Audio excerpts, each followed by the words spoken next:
The forceps touched something that shouldn't exist. Margaret Sullivan froze, her gloved hand suspended mid-air in operating room 1908.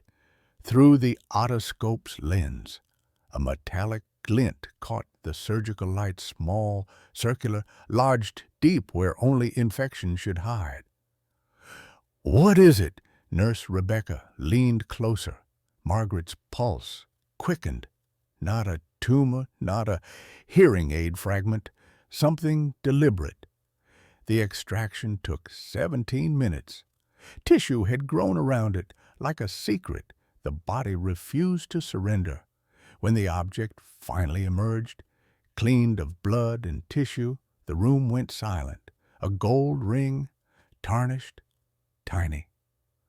Margaret turned it slowly, reading the inscription aloud. Tom and Dot, forever, 1908. Her eyes moved to the patient chart. Dorothy Ann Patterson, married name, husband, deceased, Richard James Patterson, 1971. The math didn't add up. "Who?" Rebecca whispered. "Is Tom?" Leave a like and share your thoughts in the comments, along with the city you're watching. From now, let's continue with the story. St. Michael's Hospital sat like a gray fortress against the Minneapolis skyline, its windows reflecting the season's first snowfall. Late November carried the sharp cold that Minnesotans knew meant winter had arrived early. Inside the orthopedic wing, operating room 1908, a number that would prove darkly prophetic, hummed with the sterile efficiency of pre-surgical preparation. Dr. Margaret Sullivan had seen thousands of patients in her 15 years as an anesthesiologist. At 42, her auburn hair was surrendering to gray, and her green eyes carried the exhaustion of someone who'd chosen profession over personal life. The divorce 3 years back had been amicable, childless, inevitable. She'd married her work instead, finding purpose in the precise science of keeping people alive while surgeons cut them open. But lately, even that purpose felt hollow. Her mother had died 2 years ago, and they'd never reconciled, never cleared the air about the affair Margaret discovered when she was 25, never spoke the words that mattered. Her mother went to the grave carrying secrets, and Margaret went to work carrying regret. This morning's case seemed routine hip replacement for a 78-year-old woman who delayed surgery too long. Dorothy Patterson's chart showed a fall 3 months prior, progressive deterioration, and finally, reluctant consent to the procedure. No visitors listed. One daughter emergency contact, Chicago area code. Dorothy herself was a study in contradictions.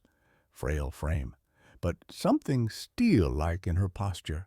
Nervous hands that kept touching her right ear. Polite responses that revealed nothing personal.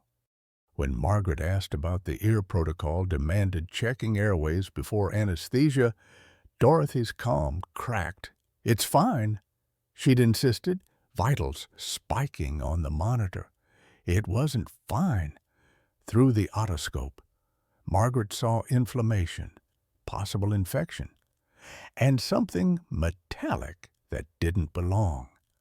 Standard procedure required removal before general anesthesia. Airway safety was non-negotiable. Dorothy had cried then. Real tears, the kind that came from somewhere deeper than physical pain. "Please don't touch it," she'd whispered. "It's all I have left." But medicine doesn't negotiate with sentiment. The object had to come out. Now Margaret stood in the operating room, holding a small gold ring that had been embedded in human tissue for what the scarring suggested was years.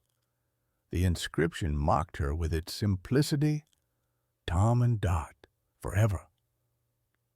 Dorothy's chart told a different story. Married to Richard Patterson in 1970.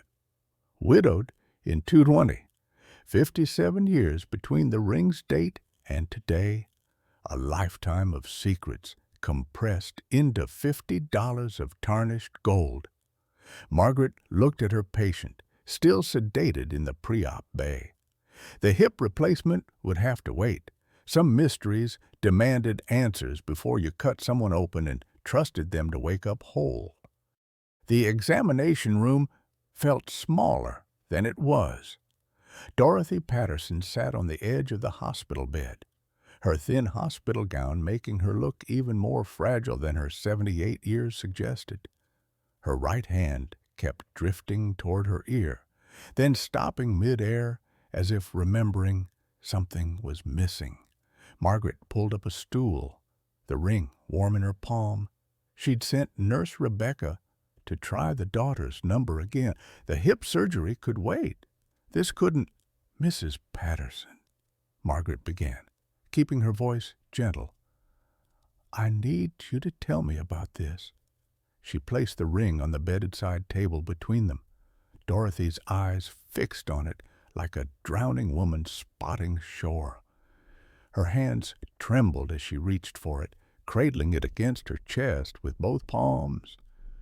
How long was it in your ear? Margaret asked. 5 years. Dorothy's voice was barely audible. Since Richard died. It caused a serious infection. The tissue damage suggests chronic inflammation, possibly sepsis spreading to your bloodstream. Margaret paused, letting the medical reality settle. You must have been in constant pain.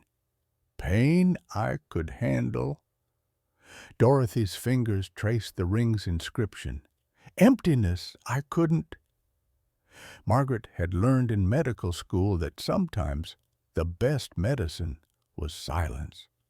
She waited. I tried to take it out, Dorothy continued, her words coming faster now, as if a dam had cracked. 47 times I tried. Tweezers, cotton swabs, even a crochet hook once. But every time I got close, I couldn't do it. Leaving it in hurt, taking it out would have killed me. Who is Tom? The name landed like a stone in still water. Dorothy closed her eyes. Tom Whitfield was everything. She opened her eyes, and Margaret saw tears tracking down weathered cheeks. Before everything else, before Richard, before Sarah, before the life I actually lived, and the ring, $50 from a jewelry store in downtown Minneapolis, summer of 1908. He had 2 weeks before Vietnam. We spent every moment together. He proposed at the county fair on a Ferris wheel. Dorothy's voice carried the cadence of a story told in her head 1,000 times, but never aloud. We couldn't get married, no time for paperwork, but we promised. Forever, he said. Forever, I said. Margaret watched Dorothy's face transform, years falling away as she spoke. This wasn't an old woman remembering. This was a 21-year-old girl, still waiting at an airport. He left November 14th, 1908, 11 to 14 in the morning. I remember because I watched the clock, counting down minutes. His last words were, wait for me, ... Forever means forever. My Dorothy clutched the ring tighter. I said, I'll be here, right here, I promise. What happened? Margaret already knew the answer would be painful. Vietnam happened. A telegram in March '69 said he was wounded. I took a bus 2,000 miles to California, used every penny I had. Dorothy's breathing quickened, and Margaret checked the monitor, elevated but stable. Found him in a VA hospital, traumatic brain injury, PTSD, though they didn't call it that then.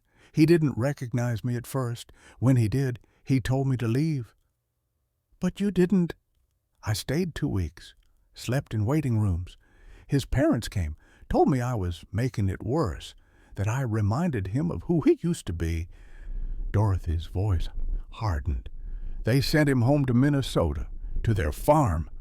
Told me not to follow. The doctor said he might never fully recover. Needed quiet, needed to forget. Margaret felt the familiar ache of her own unresolved past pressing against her ribs. I left the ring on his bedside table. Wrote a note saying when he remembered me, he'd know where to find me. Dorothy laughed, bitter and broken. He never came, never called, never wrote. His mother told me later to stop trying, that he was better off without reminders. So you married Richard. 4 years later, Richard Patterson was kind, patient, good. He gave me a life when I thought mine was over. Dorothy met Margaret's eyes. I loved him, not the way I loved Tom, but I loved him. He deserved better than half a heart, but half was all I had to give. Did he know about Tom? Dorothy's silence was answer enough. Mrs. Patterson, I can't proceed with your surgery until your infection is treated. You'll need 2 weeks of IV antibiotics. Minimum. Margaret stood, but kept her voice soft. But more than that, I think you need to tell your daughter this story. Sarah doesn't want to hear it. We haven't spoken in 3 years. Then it's time she did. Margaret picked up the phone. Because secrets this big don't just infect ears. They infect everything. Sarah Patterson Morrison arrived at St. Michael's Hospital like a woman already calculating the cost of being there. Her expensive business suit was wrinkled from the flight. Her rolling carry-on clicked impatiently against the tile floor. And her phone buzzed every 30 seconds with notifications she couldn't ignore. 52 years old, corporate finance, Chicago. Her entire identity compressed into a LinkedIn profile she updated more often than she called her mother. 3 years. It had been 3 years since she'd seen Dorothy face to face. Margaret met her in a small consultation room that smelled of industrial cleaner and old coffee. Sarah barely made eye contact, already checking her watch. Is she alive? Sarah's first words, not how is she, but is she alive? I have a meeting tomorrow. Whatever consent forms you need, I'll sign them. Margaret had dealt with difficult families before, but something about Sarah's aggressive efficiency felt like armor. She placed the ring on the table between them without preamble. We found this in your mother's ear. Sarah stared, picked up the ring, read the inscription. Her face drained of color so quickly, Margaret almost reached for her medically. What? That's impossible. Sarah turned the ring over, as if expecting it to transform into something else. Who the hell is Tom? That's what I was hoping you could tell me. My father's name was Richard James Patterson. Sarah's voice rose. They were married 47 years before he died. This doesn't make sense. Margaret explained the medical facts, the ring embedded in Dorothy's ear canal for years, the infection, the tissue damage, the deliberate hiding. Sarah listened with the expression of someone watching their understanding of reality collapse in real time. She put someone else's ring in her ear. Sarah stood abruptly, pacing, while married to my father. For 5 years after he died, she's been carrying around another man's ring. There's more to this story. You think Sarah's laugh was sharp enough to cut. I knew it. I always knew something was wrong with her. She was always distant, always somewhere else in her head.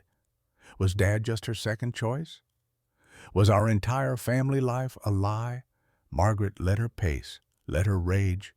She recognized the pattern. Anger was easier than grief, accusation simpler than understanding.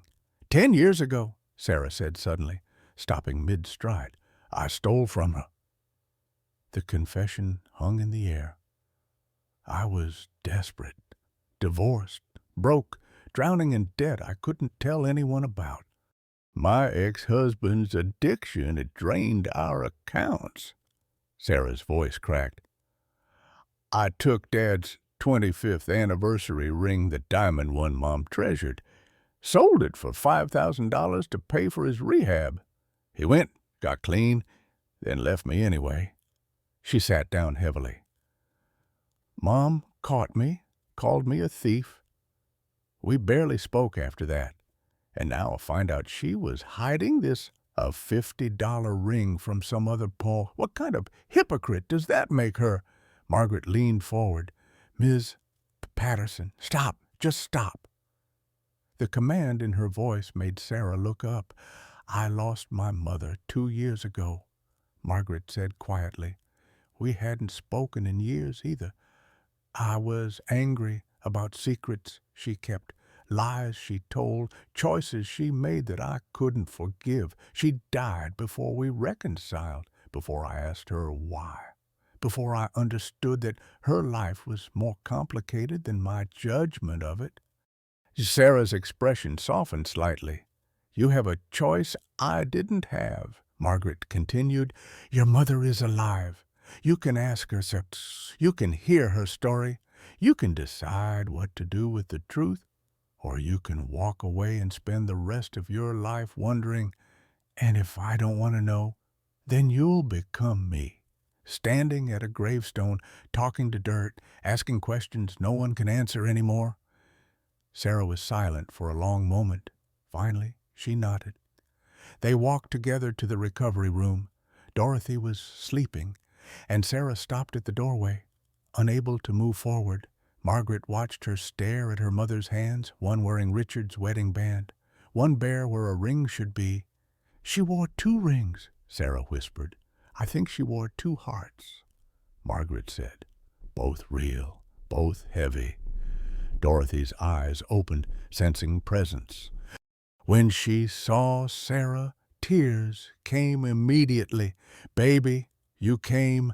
Sarah's voice was cold as Minnesota winter. They called me, said it was urgent. Dorothy reached out. Sarah didn't take her hand. I'm so sorry for everything. Who is? Sarah held up the ring. Tell me right now, who is? The silence stretched like taffy. Dorothy's face cycled through expressions too quickly to name pain, fear, guilt, relief, resignation. How did you? This was in your ear, Mom, your ear. For 5 years you lived with an infection because you couldn't let him go. Dorothy's voice was barely audible. Tom Whitfield, the love of my life. Sarah staggered backward. What about Dad? Your father was a good man, the best man I ever knew. But Tom was your soul. Sarah finished bitterly. So Dad really was just second place. His whole life. It wasn't like that. Then what was it like? Sarah's control shattered. Explain it to me. Explain how you wore another man's ring while married to my father. Explain why I'm just finding out my mother's been in love with someone else my entire life. Sarah, please, let me explain. I don't want to hear it. Sarah headed for the door. Sign whatever papers they need. Have your surgery. I'm going back to Chicago. Margaret caught her in the hallway. Wait! You don't understand. I understand perfectly. You're running because the truth is messy. But messy truth is better than clean lies. Sarah hesitated, exhausted. What do you want from me? 1 hour.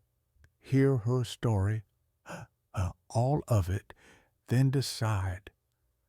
Sarah looked back at the room where her mother waited. Fine, 1 hour, then I'm done. They returned together. Margaret closed the door. Mrs. Patterson, she said, your daughter is here. Tell her everything. Dorothy looked at them both, decades of secrets pressing against her chest. Everything, even the parts I've never said out loud. Especially those parts. Dorothy took a deep breath. It started in the summer of 1968. Dorothy's voice carried the weight of decades as she began. The hospital room seemed to shrink around them. 3 women suspended in a moment that would reshape everything they thought they knew about love. July 8, I was 21 years old, working the lunch counter at Woolworth's in downtown Minneapolis. Dorothy's eyes focused on something far beyond the hospital walls. The whole city felt like it was holding its breath. Vietnam protests every weekend? Boys leaving? Not all of them were coming back? My father had died the year before a heart attack at 53. Mom and I were barely making rent. Sarah sat rigid in the chair, arms crossed. But Margaret noticed her posture had shifted slightly, listening despite herself. Tom Whitfield walked into Woolworth's on a Tuesday morning, 23 years old, fresh from basic training. Blonde hair, blue eyes, wearing his uniform like he wasn't quite sure it fit him right. Dorothy smiled at the memory. He ordered coffee and apple pie, stayed 4 hours. We just talked about nothing, about everything. He made me laugh for the first time since Daddy died. A 2-week romance, Sarah said flatly. That's what this is about. It was 2 weeks that felt like a lifetime. Dorothy's voice strengthened. Tom was from a farm family in rural Minnesota. His parents were struggling, about to lose their land. He enlisted to send money home. Had 2 weeks before shipping out to Vietnam. She reached for a cup of water with trembling hands. Margaret helped her. We spent every moment together walking by the Mississippi River, sitting in his old Chevy until dawn, talking about the future. He didn't want to go. I didn't want him to go. But back then, you didn't have choices. You went where the country sent you. So he proposed, Sarah said, her tone making it sound foolish. At the county fair, day before he left. Dorothy's eyes glistened. We were at the top of the Ferris wheel. He'd won me a stuffed elephant playing one of those impossible games. Cost him $12 he didn't have. Then he pulled out this ring. She gestured to the small gold band Sarah still held. Told me it wasn't much, $50 from the jewelry store, all he could afford. But it was real, he said, like us. Margaret found herself leaning forward, drawn into a story she recognized not the details, but the shape of it. The way first love carved itself into you like initials in wet cement. We couldn't get married. No time for paperwork, blood tests, waiting periods. But we considered ourselves engaged, but promised to marry when he came home. Dorothy's breathing grew shallow. November 14th. 11:14 in the morning, Minneapolis Airport. I wore a yellow dress I'd sewn myself. He wore his uniform. His last words were, "Wait for me, Dot. Forever means forever." I said, "I'll be here, right here, I promise." Sarah's expression softened incrementally. Margaret recognized the look the moment when anger begins giving way to something more complicated. He wrote letters every week from Vietnam. Dorothy continued, dozens of them, full of plans and dreams and promises about the farm we'd buy, the children we'd have, the life we'd build. I wrote back every day, kept every letter in a shoebox under my bed. "Do you still have them?" Sarah asked quietly. "In the attic." box marked college papers. I've been lying that long. The admission hung between them. Sarah's face registered something, not quite forgiveness, but recognition. Her mother had been hiding things in plain sight for 50 years. March 1906. Dorothy's voice dropped. Western Union telegram. Tom wounded in action. Serious condition. Transferred to a military hospital in California. I didn't tell anyone. Just quit nursing school. Took what money I had. Bought a bus ticket. 2,000 miles. Margaret watched Dorothy's hands grip the blanket. Knuckles white with remembered desperation. The VA hospital in Palo Alto. I found him in a ward with 20 other broken boys. Traumatic brain injury. They said severe PTSD. Though they called it shell shock back then, he didn't recognize me at first. When he did, his eyes were different, empty. He said, "You shouldn't have come. I'm not him anymore." Sarah's arms uncrossed, a small movement, but Margaret noticed. I stayed 2 weeks. Slept in the waiting room. Nurses let me because they felt sorry for me. Tom had good days and bad days. On good days, he'd remember our plans, and we'd talk like before. On bad days, he didn't know who I was. Or worse, he did know, and he'd scream at me to leave. Dorothy's voice cracked. His parents came from Minnesota. His mother was cold, protective. His father more sympathetic but firm. The doctor said Tom might never fully recover. Needed long-term care, quiet, routine. They didn't want you there, Margaret said softly. His mother told me I was making it worse, that I reminded him of who he used to be, and he needed to accept who he was now. She said I was young, had a future, and Tom didn't. Dorothy wiped her eyes. The last time I saw him, he was having a bad day. Didn't know me at all. I kissed his forehead and left the ring on his bedside table. Wrote a note. When you remember me, you'll know where to find me. But he never came, Sarah said. Never called, never wrote. I tried once, called his parents 6 months later. His mother said he was better off without reminders and told me to stop calling. Dorothy stared at her hands. So I did. I went back to Minneapolis, moved in with Mama, tried to go back to nursing school but couldn't focus, worked dead-end jobs, waited for 2 years. I waited for him to remember, to come find me, to prove forever meant forever. The room was silent, except for the hum of medical equipment and the distant sounds of a hospital at work. Then I met your father. Sarah's entire body tensed again. Then church, social. Mama dragged me. Richard Patterson was 28, an accountant. His father had just died after a long illness. He understood grief. He was patient and steady. For 6 months we were just friends. He didn't push, didn't ask about why I was sad all the time, just showed up. And you fell in love with him, Sarah said, but it sounded more like a question. Not at first.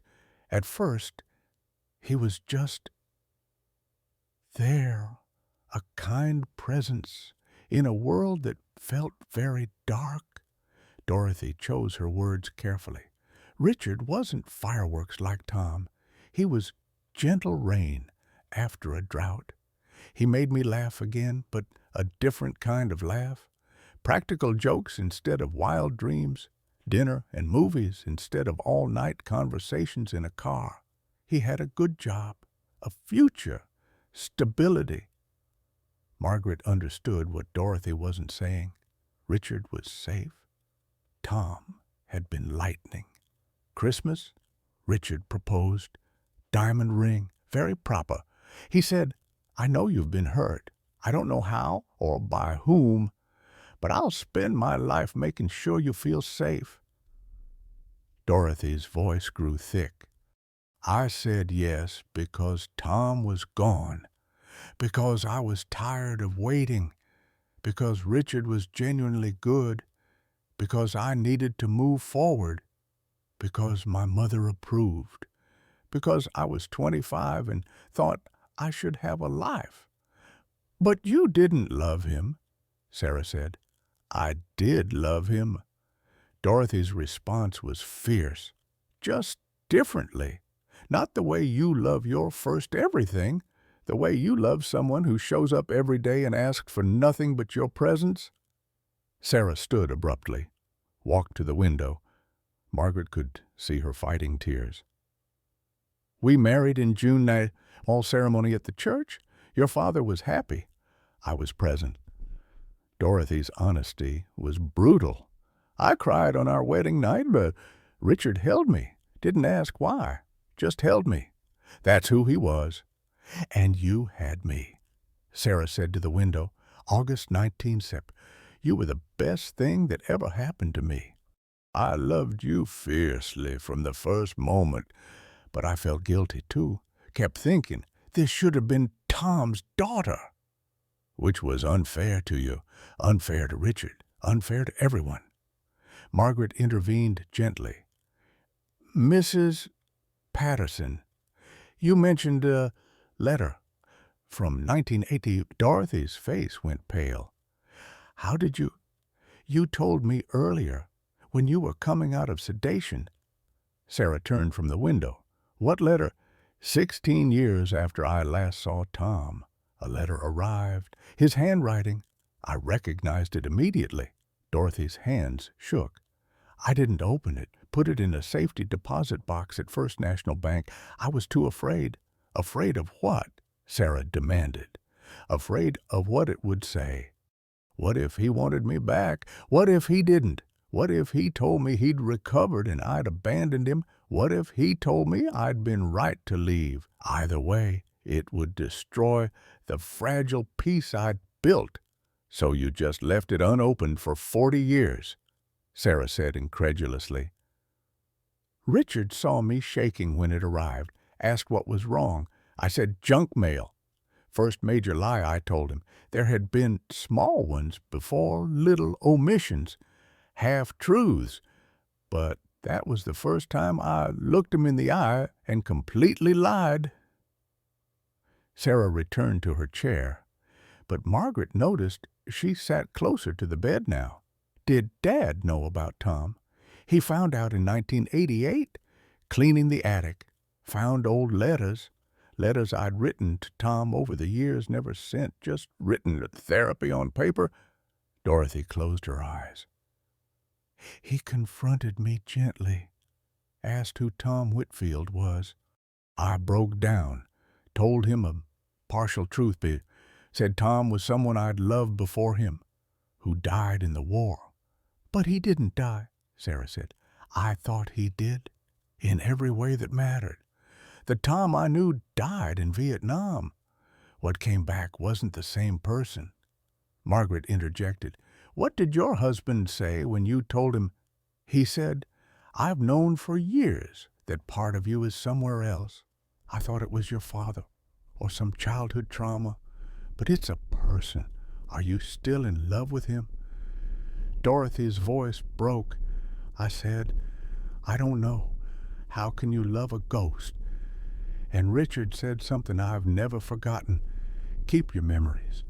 I won't ask again, but give me your present. That's all I need. Sarah's face crumpled.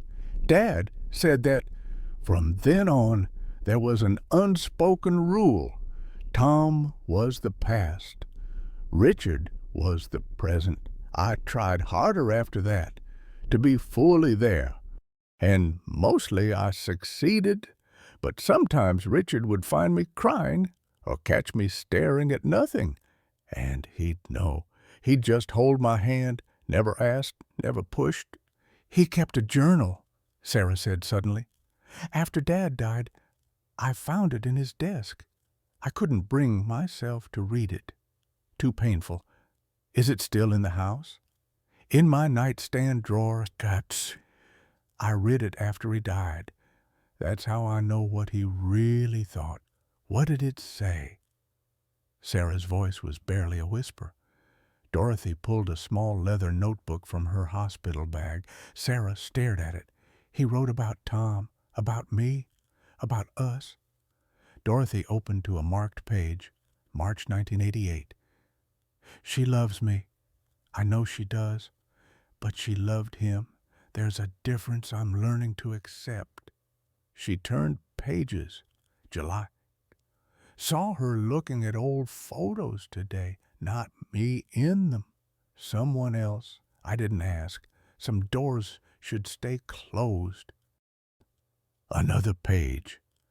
December 2010. 37 years married, Shawty. She's been a good wife. I've been a happy husband. Is that enough? It has to be." Sarah was openly crying now. Margaret pulled tissues from a box, handed them over. Final entry, January 2020, month before he died. Dorothy's voice shook, reading it. "If I go first, I hope she finds him. Everyone deserves to be whole." The words hung in the air like a benediction. "Dad knew the whole time," Sarah sobbed. "He knew and he stayed. He loved you anyway." "He did. And I didn't deserve it." "Yes, you did." Sarah's fierce response surprised everyone, including herself. "He wouldn't have stayed if you weren't worth staying for." Margaret found herself wiping her own eyes. "When Dad died," Dorothy continued, "something broke in me that I didn't know could break. I'd spent 47 years as his wife, half my life. He was good to me until the very end. And on his deathbed, his last words were, 'Go find him.' I thought he was delirious. But he said it again, 'Go find him. Dot. Find Tom. After I'm gone, find him.'" Sarah stood, paced again. "So you did. You looked for him." "After the funeral, yes. Used the computer at the library. Searched for Tom Whitfield, Minnesota, Vietnam veteran." Dorothy's voice went flat. "Found his obituary. Died 70 years old. Pancreatic cancer." The room went silent. "Same disease that killed Dad," Sarah whispered. "Yes." The obituary said Tom never married. Lived alone on the family farm his entire life. Struggled with wounds from the war.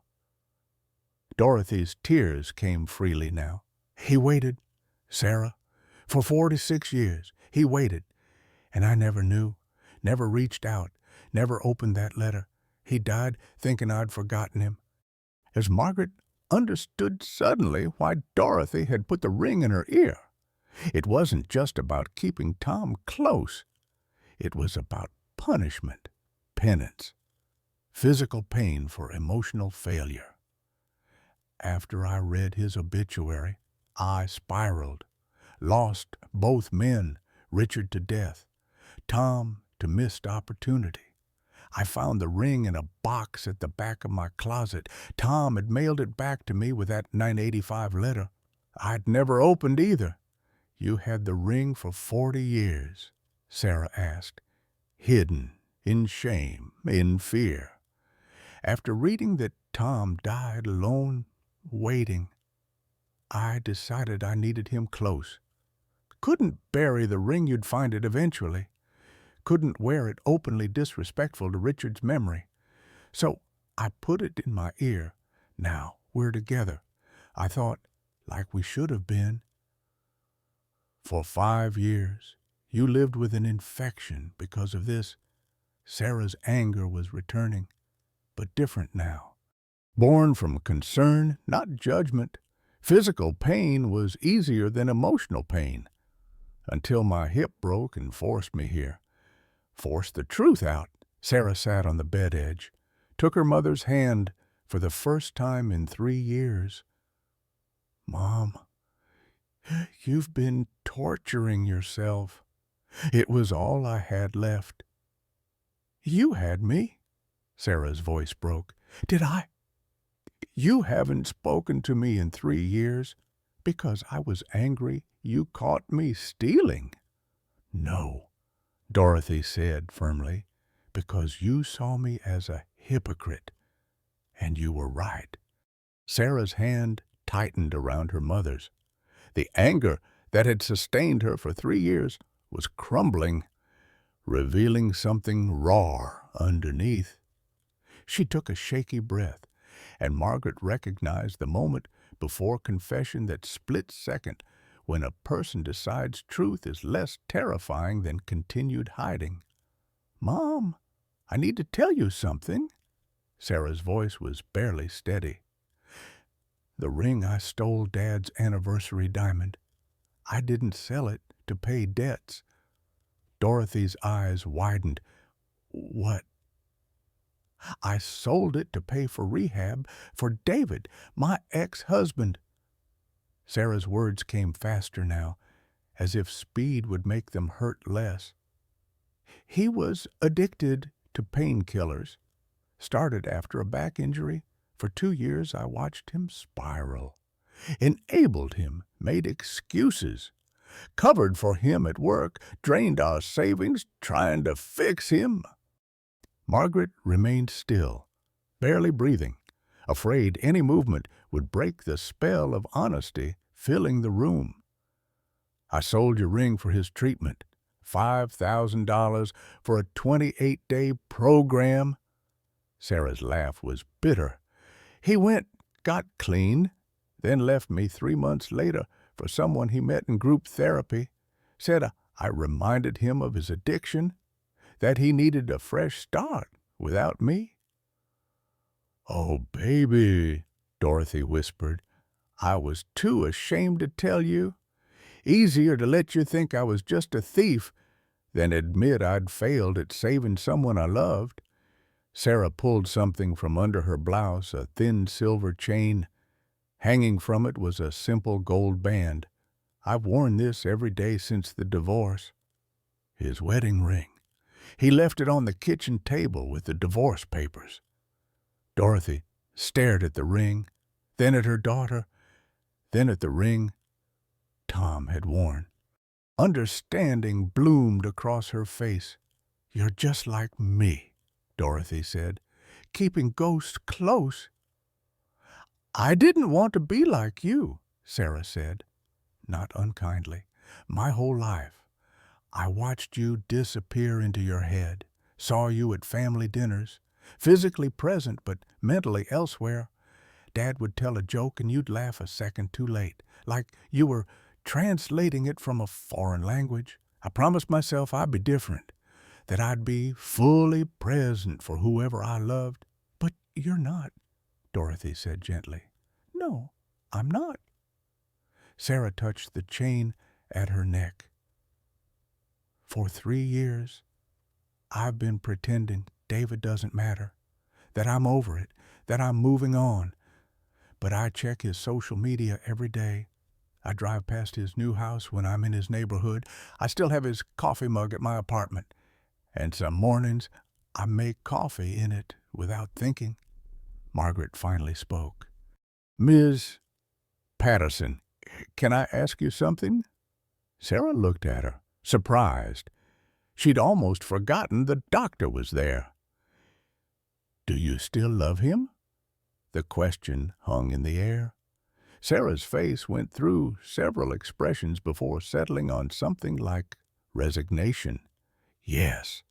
Even knowing he used me, even knowing he chose drugs over our marriage, then chose someone else over me, even knowing all that," Sarah's voice dropped to a whisper, "I still love him, which makes me either the biggest fool alive or human." Dorothy finished. "Love doesn't die just because it should." Sarah looked at her mother with new eyes. The resemblance between them suddenly felt like more than genetics. They were mirror images separated by time, two women who loved the wrong men, or the right men, at the wrong times. or simply loved in ways that didn't fit the neat boxes society provided. "When you were little," Dorothy said, "maybe 5 years old, you asked me why I was sad sometimes.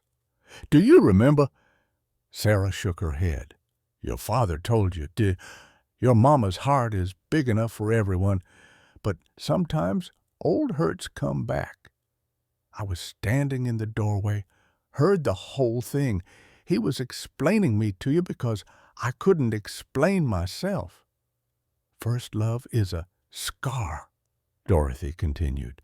"Second love is learning to live with it. Your father was my second love, but second doesn't mean less.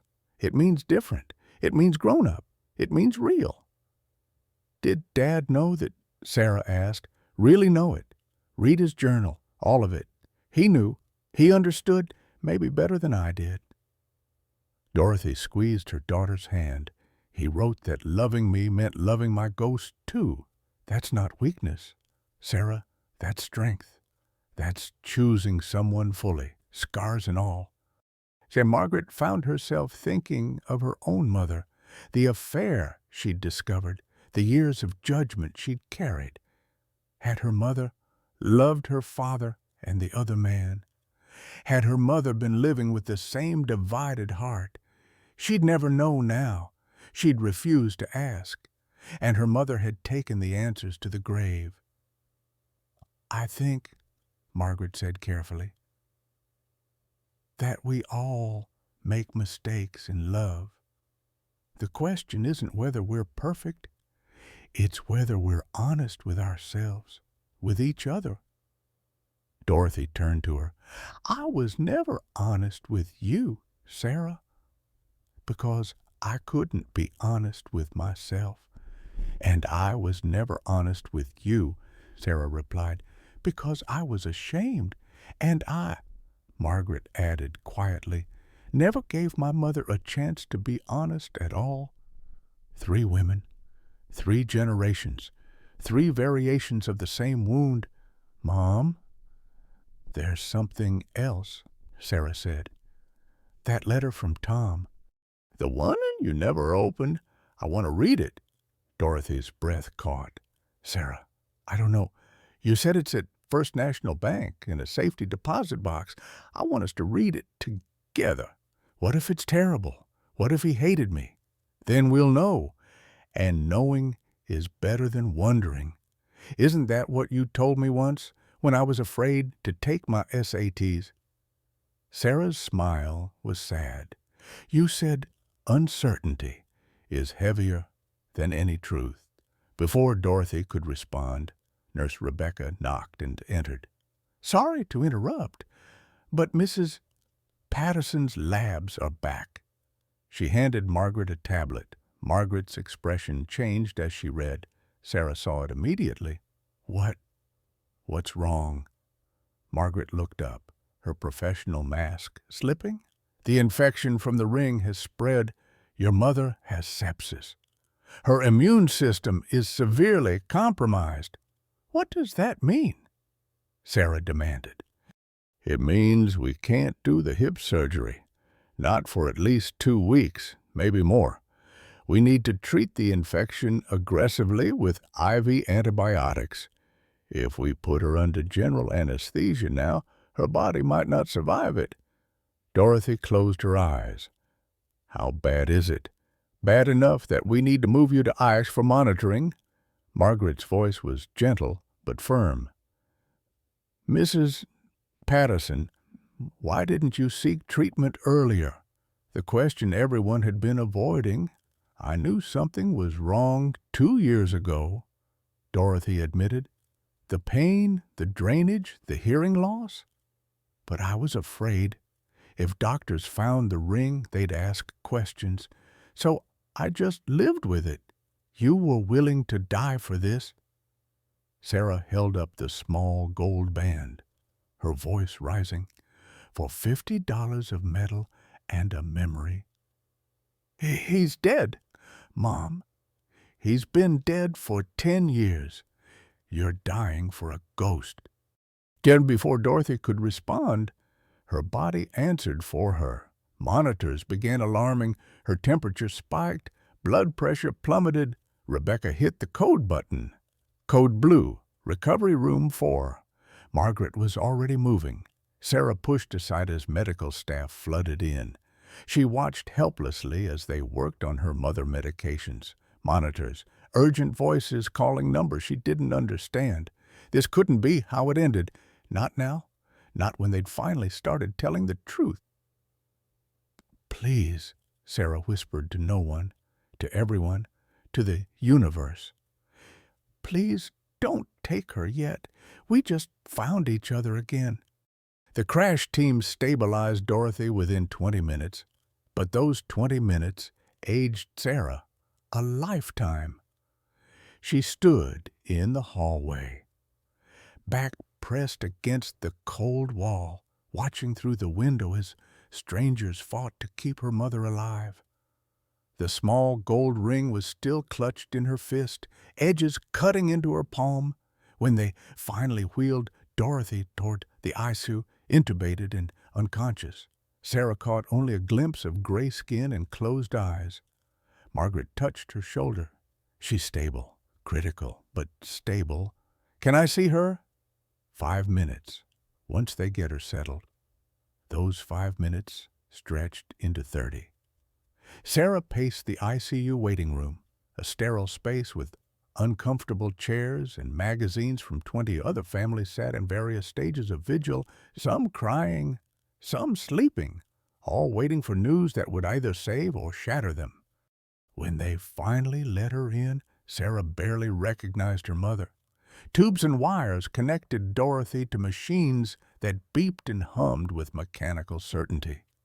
A ventilator breathed for her, chest rising and falling in rhythm, too perfect to be natural. Her skin had taken on a gray-yellow cast that made her look already dead. Sarah pulled a chair close, took her mother's hand carefully, avoiding the IV lines. "Mom, I'm here. I'm not leaving." Her voice cracked. "I'm sorry. For everything. For stealing. For disappearing for 3 years. For judging you without knowing your story." The machines beeped their indifferent responses. "Please don't go. Not like this. We never read the letter.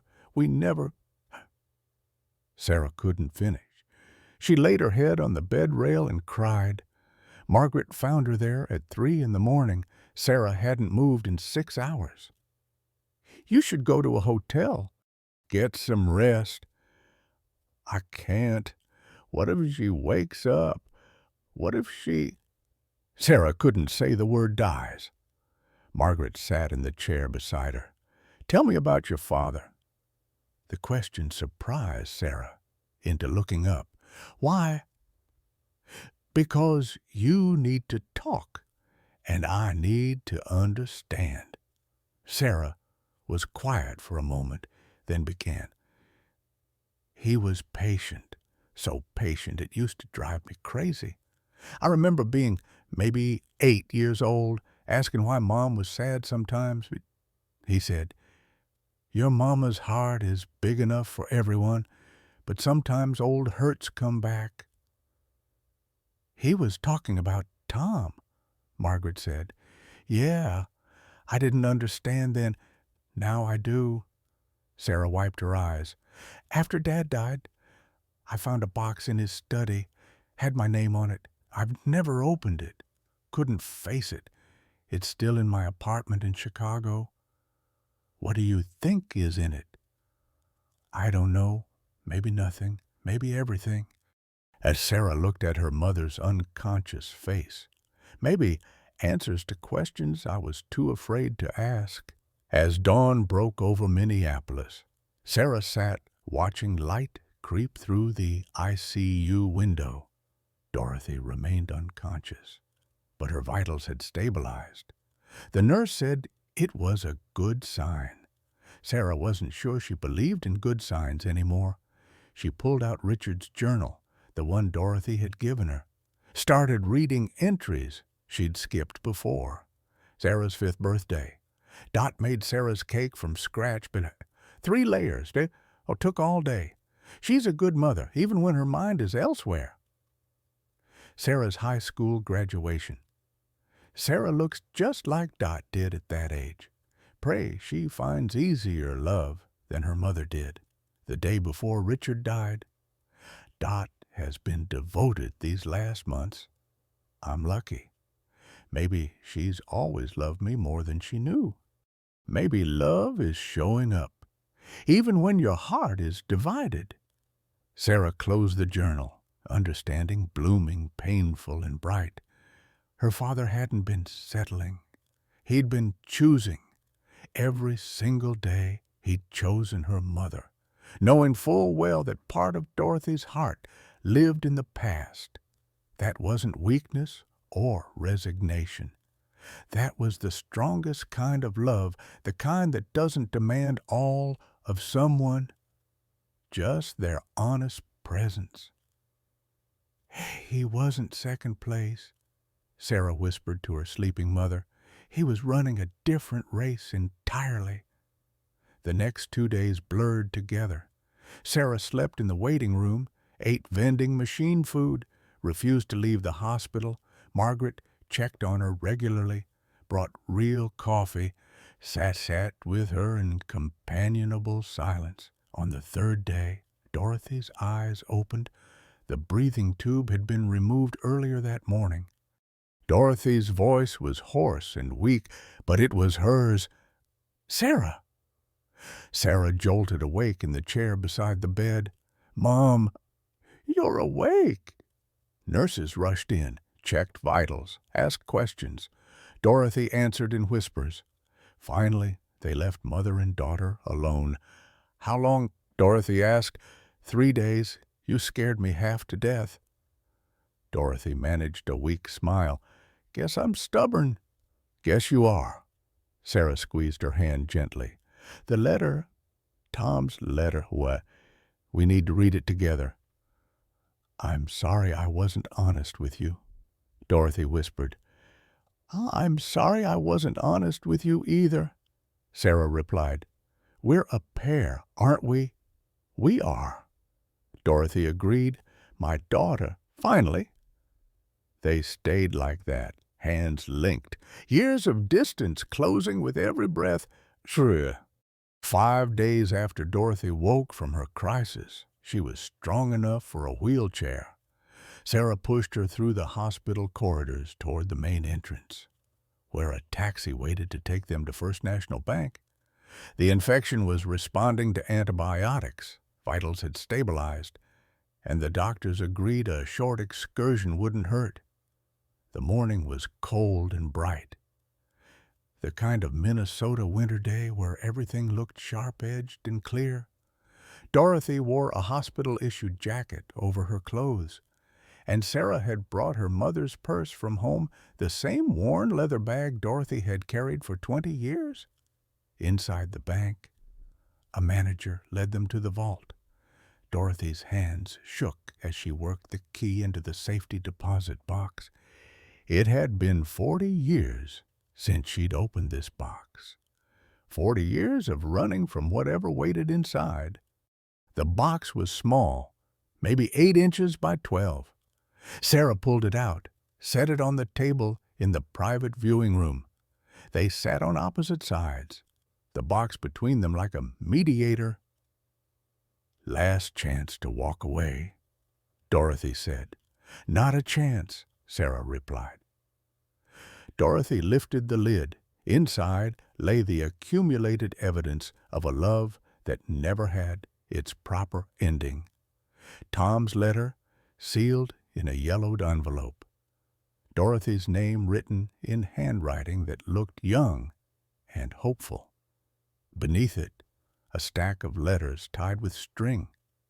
Dorothy's letters to Tom, all returned unopened. A photograph, Tom and Dorothy at the county fair, her in a yellow dress, him in civilian clothes, both impossibly young, the stuffed elephant from the Ferris wheel, faded and worn, Tom's dog tags on a chain. Sarah picked up the photograph first, studied it like an artifact from another world. Mom, you look completely different. I was... That girl died in 1960. Someone else took her place. Sarah saw it now, the unguarded joy in her mother's face, the way young Dorothy leaned into Tom like he was gravity itself. She'd never seen her mother look at her father that way. Different kinds of love, she reminded herself, not less, just different. "Should I read it to you?" Sarah asked, holding the envelope. Dorothy nodded, unable to speak. Sarah broke the seal carefully. The paper inside was crisp with ink. The ink slightly faded but still legible. She began to read. "Dear Dot, I finally remember everything. Your face, your laugh, your promise to wait." Dorothy's breath caught. "I'm sorry it took 16 years. The doctors say brain injury stole those years. But they came back like spring after long winter. I found the ring you left, wore it every day since, on a chain. Couldn't wear it on finger, didn't feel right." Sarah's voice wavered, but she continued. "I asked about you. My sister said you married, 1903, man named Patterson. Have a daughter. I'm happy for you. Really, I am. I hope he's good to you. I hope he makes you laugh like I did." Dorothy was crying silently, tears streaming down her face. "I spent 14 years angry at war, at brain, at fate. But not at you, never at you. You waited as long as you could, longer than fair. Thank you for that." Sarah had to stop, compose herself. "I'm writing because I want you to know forever still means forever for me, but forever doesn't mean frozen. It means carrying love forward. I hope you love him. I hope you're happy. I hope you forgot me. Because one of us should get to be whole." The words hit like physical blows. "I'm on the farm. Probably will be rest of life. It's quiet here. Safe. I'm learning to be okay with quiet. If you ever think of me, know this. You gave me the best 2 weeks of my life, worth everything that came after." Sarah's voice broke on the next part. "Don't write back. Don't call. Just be happy. That's all I need. Forever means I'll love you without needing you to love me back. You're Tom." The silence after was absolute. Sarah set the letter down gently, as if it might shatter. Dorothy sat with her hand over her mouth. Decades of wondering finally answered. He'd forgiven her. He'd understood. He'd wanted her to be happy. "Mom," Sarah whispered, "he loved you enough to let you go." Dorothy couldn't speak, could only nod and cry. Sarah reached deeper into the box and pulled out another envelope. "There's more." Dorothy looked up, confused. "What?" The envelope was newer, dated 2010, different handwriting. Return address read Margaret Whitfield. "Who's Margaret Whitfield?" Sarah asked. "His sister." Dorothy said, "I never met her." Sarah opened this letter, too, reading aloud. Dear Dorothy, you don't know me, but I know your story. Tom told me everything before he died. I found your address after he passed. I'm writing against his wishes, but I think you should know." Dorothy's hands gripped the table edge. "Tom died November 25th, pancreatic cancer, same month your husband died. I looked it up. He never married, never moved on, lived alone on farm for 46 years. Sarah's voice steadied with effort. "But he wasn't unhappy. He had his routines, his animals, his memories of you, his last words to me, 'Tell Dot I waited, like I promised, forever.'" Dorothy made a sound like something breaking. "He made me promise not to contact you while he was alive. But now he's gone. I thought you should know. He kept everything photos, stuffed elephant, your letters, all in his bedroom until the end. And Sarah turned the page. I'm including photo from his funeral. He's wearing the ring, finally on his finger, where it belonged. I don't know if this brings you peace or pain, but truth seemed important. Sincerely, Margaret Whitfield. A black and white photograph slipped from the envelope. Tom in his casket, aged and gray but peaceful, and on his left hand, clearly visible, a small gold ring. Mom, Sarah's voice was barely a whisper. He wore it. To the grave. He wore it. Dorothy stared at the photo, then at her own hand where Tom's matching ring had lived in her ear for 5 years. They'd both worn them, together, but apart, for decades, without knowing. You were connected the whole time, Sarah said, both hiding the same rings, both waiting, both loving. Dorothy reached back into the box with shaking hands and pulled out one more envelope. Sarah hadn't seen it before. It was sealed, with Dorothy's name on front and a note in Margaret's handwriting. Tom left this, marked, only if she asks. Since you're reading this, you asked. There's a third letter, Dorothy said, written right before he died. Sarah took it, opened it, began to read with her heart pounding. Dot. If you're reading this, you asked about me. That means you still care. That's enough. Dorothy closed her eyes. I'm dying. Cancer. Fitting, I guess. Something that eats you from inside. I've been doing that for 46 years. I want you to know I don't regret any of it. The waiting, the wondering, the loneliness. Because loving you taught me what real love is, Sarah continued, voice thick with emotion. Not possessive, not demanding, just existing, like gravity, like sunrise.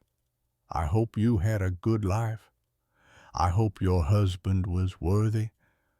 I hope you got to laugh. Most of all, I hope you never felt guilty for moving on, Pa, because that's what I wanted. Forever didn't mean you had to suffer. It meant I would carry the love for both of us. I'm at peace. Dot. Finally. The war is over, the one outside and the one inside. By the time you read this, I'll be gone, but I'll be waiting. Real forever this time. The final paragraph made Sarah's voice break completely. Wear the ring. Don't hide it. You loved 2 men. Both loved you back. That's not shame. That's grace. Your Tom. Always. The letter slipped from Sarah's hands. Dorothy collapsed forward, sobbing with a grief 50 years delayed. Sarah moved around the table, held her mother as they both cried. He forgave me, Dorothy gasped. He understood. There was nothing to forgive. Mom, you survived. That's not betrayal. And your father, Dad knew. Dad chose you anyway. He forgave you too. Sarah held her mother tighter. So who's left? Dorothy looked at her through tears. Just you, Mom. You need to forgive yourself. Dorothy pulled back, looked at both rings, Tom's and the matching one from the box. Identical bands, matching promises. 2 people who'd loved forever without being together. All these years? Dorothy whispered. We were wearing them together, apart. Soulmates don't have to be together to be connected, Sarah said softly. Dorothy managed a broken laugh. When did you get so wise? Learned from your woods, learned what not to do. Sarah smiled through tears. And what to do?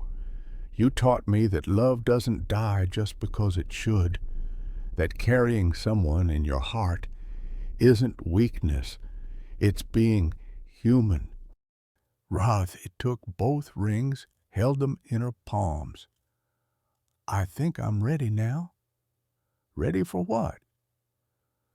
To wear them both, openly, Tom on my right hand, Richard's ring on my left, both loves honored.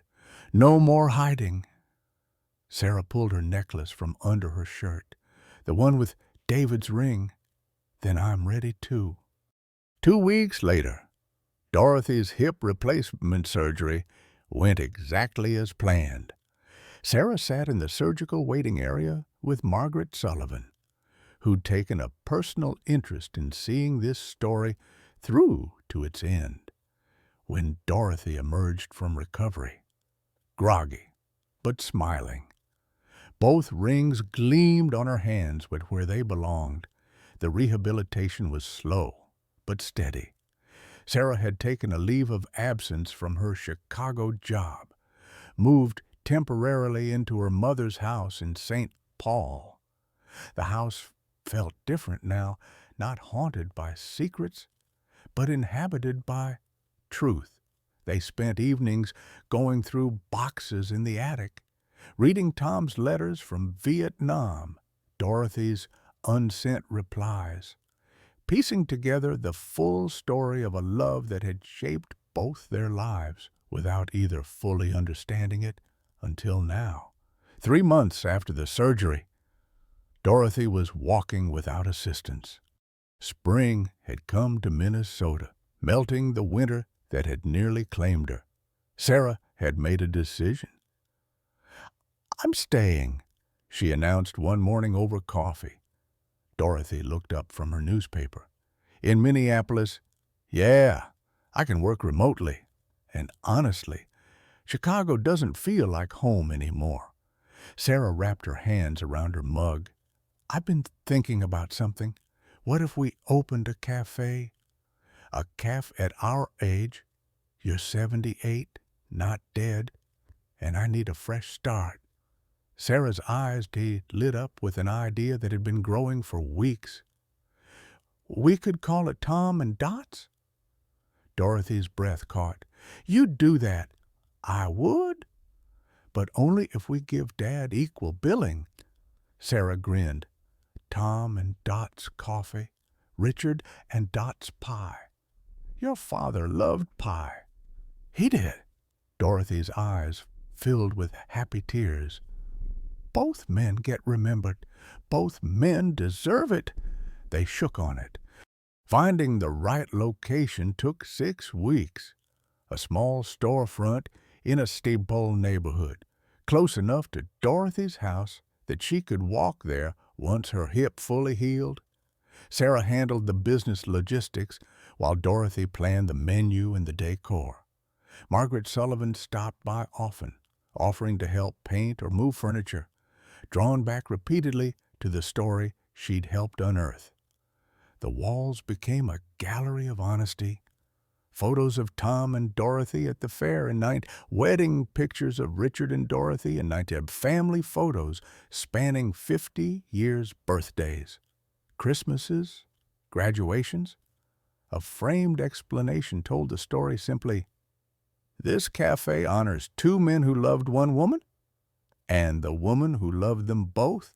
No judgment here, just coffee, pie, and truth.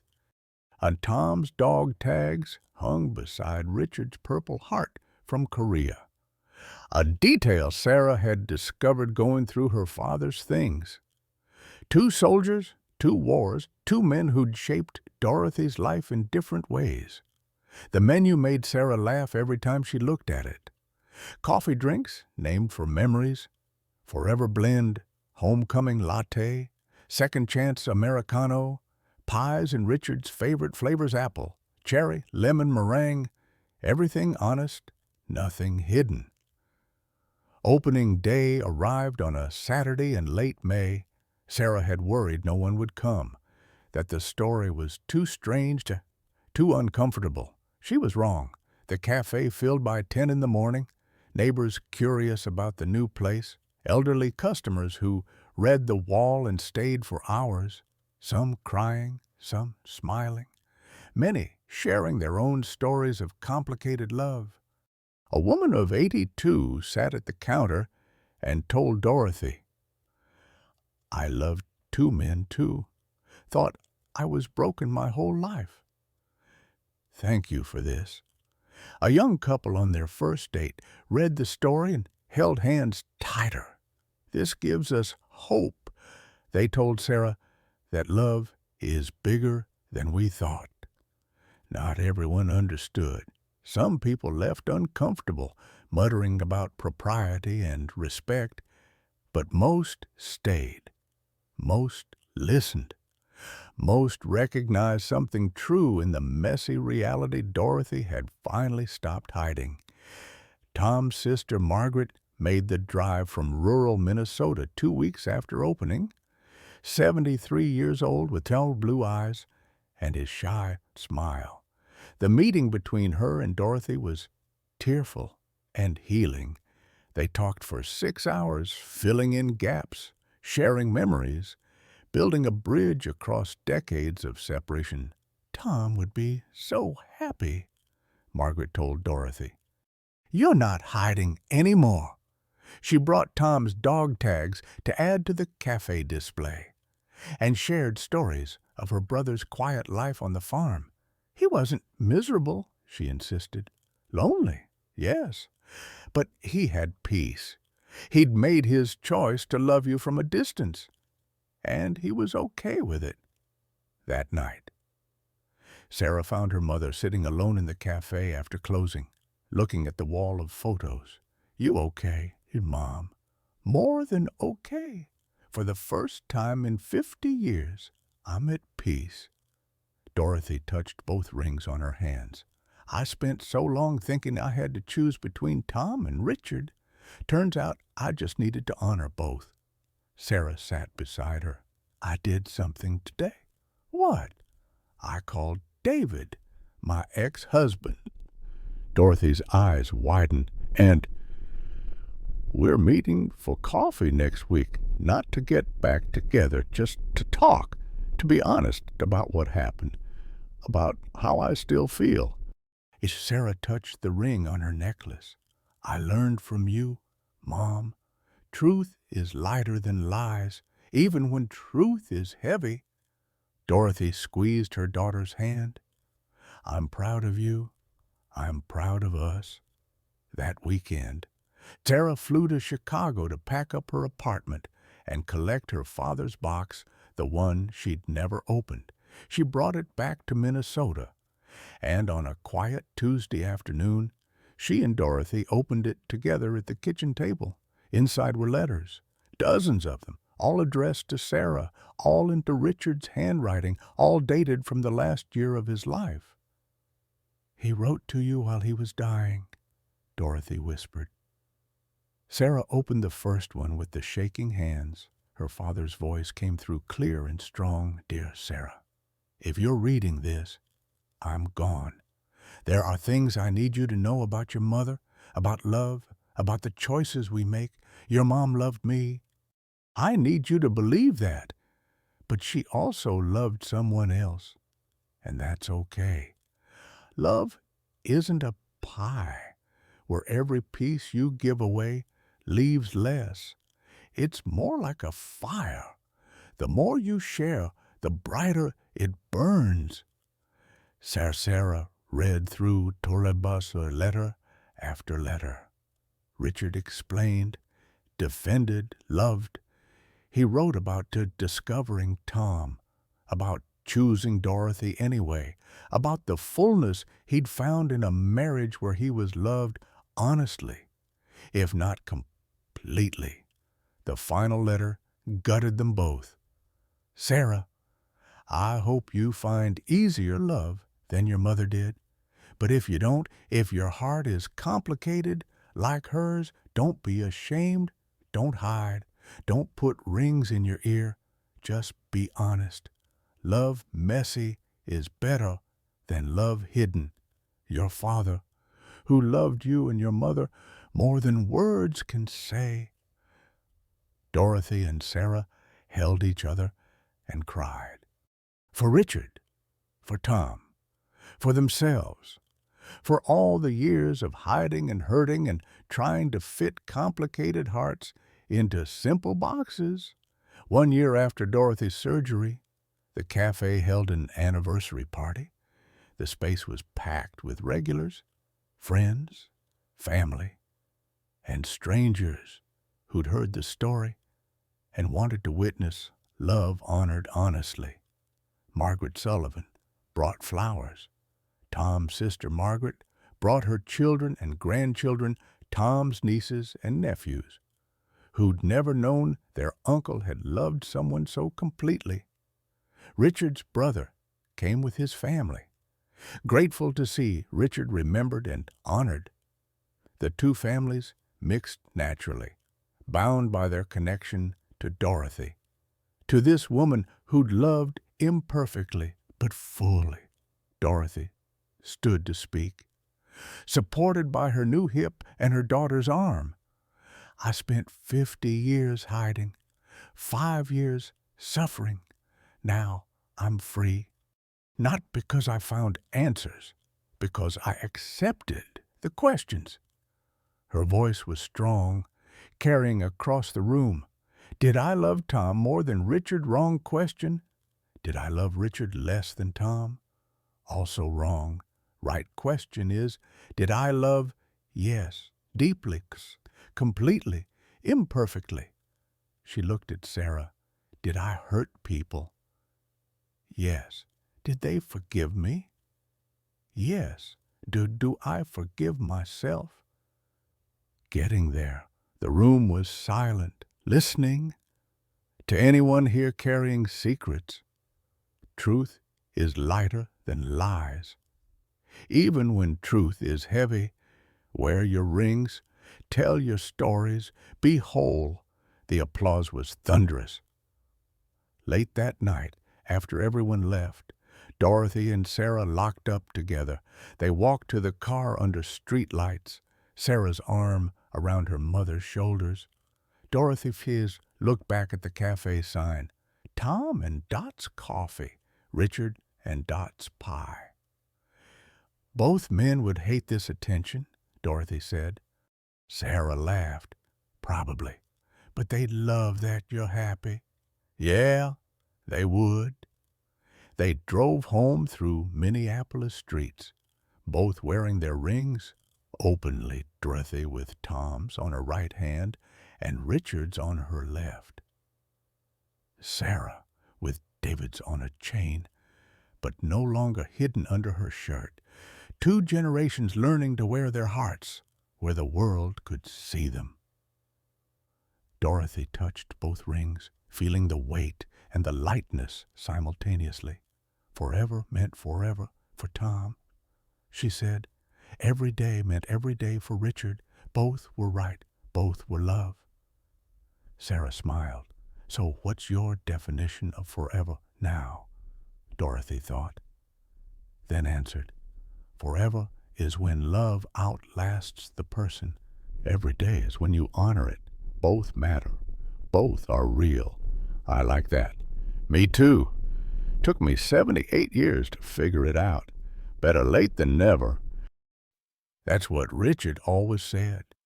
They laughed together, drove home, finally free. Sometimes the heaviest thing we carry isn't what we lost, but what we never let ourselves fully feel. Dorothy spent 50 years hiding a ring, hiding a truth, hiding a piece of her heart, because she thought loving 2 people made her broken. But here's what she learned too late. Love doesn't make you choose. Life does. And choosing doesn't mean the other love disappears. It just means you're brave enough to keep living anyway. How many of us are walking around with rings hidden in metaphorical ears? Secrets we think protect us, but slowly poison us instead. Maybe it's a first love we never forgot. Maybe it's a dream we abandoned. Maybe it's forgiveness we never gave ourselves. The truth Dorothy discovered in that hospital room wasn't that she loved wrong. It was that she hid right love in wrong places. Her daughter Sarah was doing the same thing, wearing her ex-husband's ring on a hidden chain, pretending the past didn't matter, while letting it quietly consume her present. Both women learned that healing doesn't come from forgetting. It comes from being honest, from wearing your rings where people can see them, from saying out loud the things that have been eating you from the inside. What are you still hiding? What ring are you wearing in secret? Share your story in the comments. Your truth might be exactly what someone else needs to hear today.